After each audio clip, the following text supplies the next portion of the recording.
నీ ఫోన్ మీద ఉన్న స్క్రీన్ గార్డ్ క్లీన్ గా ఉంటుంది, కానీ నీ ఇంట్లో ఉన్న బైబిల్ మీద ఎందుకు అంత దుమ్ము పట్టింది? లోకపు వార్తలు చదవడానికి, సోషల్ మీడియా పోస్టులు చూడటానికి గంటలు గంటలు సమయం ఉంటుంది. మరి నీ ప్రాణాన్ని కాపాడే దేవుని వాక్యం తీయడానికి ఒక్క నిమిషం కూడా లేదా?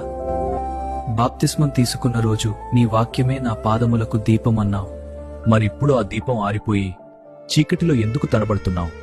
వాక్యం లేని క్రైస్తవుడు తూటాలు లేని తుపాకీ లాంటివాడు. మరి ఇప్పుడు ఆ దీపం ఆరిపోయి చీకటిలో ఎందుకు తడబడుతున్నావు? శోధన వచ్చినప్పుడు దేవుడు నన్ను కాపాడలేదు అని ఏడుస్తావు, కాని ఆయన నీతో మాట్లాడాలని ఇచ్చిన ఉత్తరాన్ని మాత్రం నువ్వు విప్పి చూడవు. నీ ఆత్మ ఆకలితో అలమటిస్తోంది, గమనిస్తున్నావా?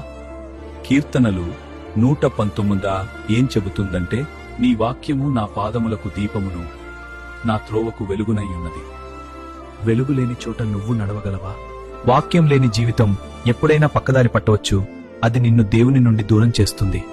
ఈ రోజైనా ఆ బైబిల్ మీద ఉన్న దుమ్మును దులుపు, మోకాళ్ల మీద పడి ఏడుస్తూ అడుగు, ప్రభువా, నా మనోనేత్రాలను తెరువు, నీ వాక్యం చదవాలనే దాహాన్ని నాలో పుట్టించు అని ప్రార్థించు.